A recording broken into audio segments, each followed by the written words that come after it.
नमस्कार। आज हम आपको एक ऐसे औषधीय पौधे के बारे में बताएंगे जिसका प्रयोग औषधि के रूप में भी होता है। ज्योतिष में भी ग्रहों को ठीक करने के लिए उनका प्रयोग किया जाता है। वो एक ग्रह के प्रतिनिधि होते हैं। इस पौधे का बाह्य प्रयोग भी होता है, आंतरिक प्रयोग भी होता है। आज हम यहाँ इसके बाह्य प्रयोग और ग्रह से संबंधित जानकारी आपके साथ साझा करेंगे। आशा है कि आपको ये वीडियो पसंद आएगा और आप हमारे चैनल को सब्सक्राइब करेंगे और इस वीडियो को अपने शुभचिंतकों में शेयर करेंगे। आज हम बात करने जा रहे हैं अपामार्ग नाम के पौधे। आइए, जहाँ हम मौजूद हैं वहाँ अपामार्ग के कई छोटे बड़े पौधे मौजूद हैं। इस वीडियो का प्रमुख आशय यह है कि आप उस पौधे को जब व्यक्तिगत रूप से पहचान लेंगे, ये आपके आसपास ही होता है, लेकिन यह है कि बहुत से लोगों को इसकी जानकारी नहीं होती है। क्योंकि एक ही पौधे के कई नाम होते हैं तो उसके कारण भी लोग पहचानने में उनको समस्या होती है और क्षेत्र के हिसाब से भी इसके नाम बदलते जाते हैं। लेकिन प्रैक्टिकल रूप में फिजिकल स्टेटस, आप भौतिकीय स्थिति को देखकर आप पौधे का पहचान कहीं भी कर सकते हैं। नाम कुछ भी हो सकता है। इस पौधे को हम अपामार्ग के नाम से जानते हैं। इसको चिचिड़ा, लटजीरा, लपेटुआ, आप कहीं चलते हैं, आप इसके पौधों के बीच में से निकलेंगे तो आपके वस्त्रों पर इसके छोटे छोटे कांटे चिपक जाएंगे। यह देखिए, ये अपामार्ग का पौधा, इसके पत्ते इस तरह से होते हैं और जीरे इस तरह से होते हैं।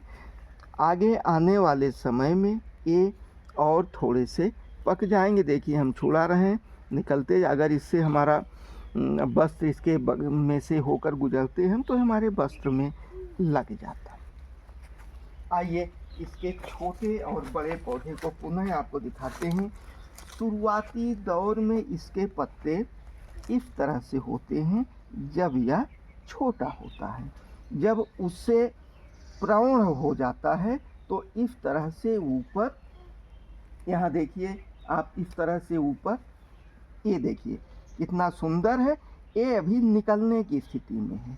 ये निकल के लगभग इस लंबाई, ये देखिए ये छोटा है, इससे बड़ा ये निकल गया है। पूर्ण लंबाई होने में लगभग ये स्थिति होती है। तो ये है, इसको अब आप पहचान लेंगे। पहले हम बाह्य प्रयोग के बारे में बताते हैं कि जो कि हम स्वयं कर चुके हैं। दांतों से संबंधित किसी भी समस्या के लिए अगर आप अपामार्ग की जड़ से प्रारंभ करके पूरे तने की दातून करते हैं, 5 से 10 मिनट समय देते हैं, तो निश्चित रूप से आपके दांतों से संबंधित हर तरह की बीमारियों में यह पौधा रामबाण का कार्य करता है।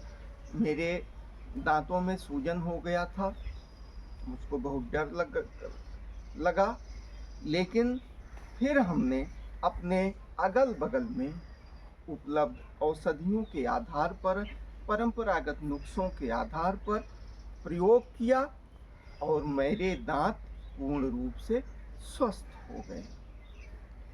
वो हमने दांत के रोग के नाम से एक अलग वीडियो बनाया जिसमें हमने अपामार्ग के जड़ तना के साथ हटवास, फिटकरी और नमक, सरसों के तेल का प्रयोग स्टेप वाइज बताया है। दांत से संबंधित बीमारियों के लिए आप उस वीडियो को देख सकते हैं। तो आज हम इसके केवल बाह्य प्रयोग के बारे में बताते हैं। चमचमाते हुए दांत दे सकता है आपका यह छोटा सा पौधा। दांत में सूजन, दांत में कीड़े लगना, दांत में किसी तरह का इन्फेक्शन, उसमें यह रामबाण के रूप में तमाम आयुर्वेद के ग्रंथों में बताया गया है। हम जो आपको जानकारी दे रहे हैं वो आयुर्वेद ग्रंथों में जो हमने देखा और परंपरागत रूप में हमारे गांव घरों में हमारे बुजुर्गों ने जो प्रयोग किया, प्रयोग करके जो लाभ उठाया, उससे हम आपको ये चीज़ बता रहे हैं। बाह्य प्रयोग में बहुत किसी चिकित्सीय सलाह की ज़रूरत नहीं होती।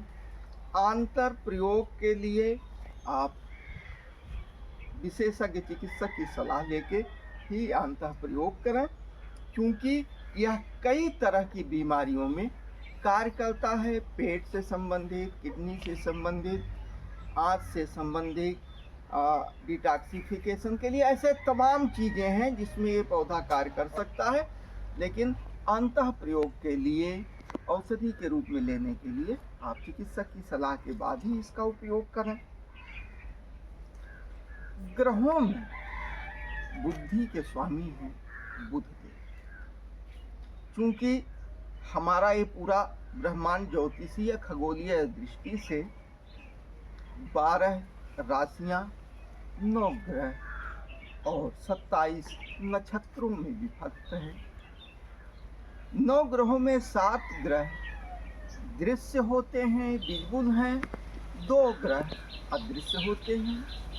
अदृश्य ग्रहों में छाया ग्रह के रूप में हम राहु और केतु को मानते हैं। बुद्धि के स्वामी बुध देव अगर आपकी कुंडली में कमजोर हैं, अशुभ फल प्रदान कर रहे हैं, तो आप इस पौधे का प्रयोग पूजन के रूप में करें।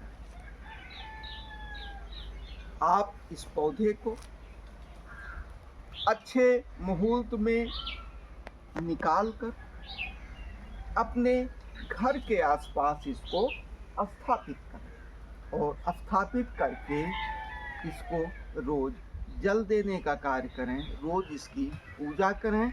लेकिन खास तौर पर बुधवार के दिन बुध की होरा में अगर आप इस पौधे के सामने बैठकर बुध देव की प्रसन्नता और कृपा प्राप्त करने के लिए, अपने कुंडली के अंदर बुध के दोषों को समाप्त करने के लिए बुध के बीज मंत्र ओम ब्राम ब्रीम ब्रौम सह बुधाय नमः ओम,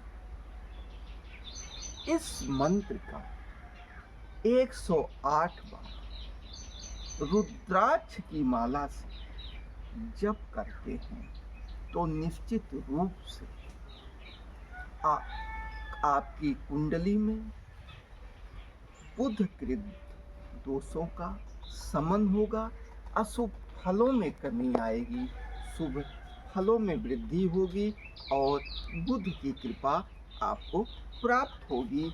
इसी कारण से इस पौधे को बुध का भी पौधा कहा जाता है। एक प्रयोग और कर सकते हैं, ये तो हमने पूजन की बात बताया। एक प्रयोग और हो सकता वो यह है कि इसको बुधवार की इसको एक दिन पहले जहाँ ये पौधा हो उस पौधे के पास जाइए और उस पौधे के पास जाकर इसको प्रणाम करिए और इस पौधे के पास जाइए, इसको प्रणाम करिए और जो है अगले दिन बुधवार की होरा में इसको लाइए और लाने के बाद जो है आप इसकी जड़ को अपनी भुजा में बांध लीजिए तो निश्चित रूप से आपको बहुत ही शुभ फल प्रदान करेंगे। तो इसके ज्योतिषीय और औषधीय प्रयोग का आप लाभ लीजिए। आप सभी का बहुत बहुत धन्यवाद।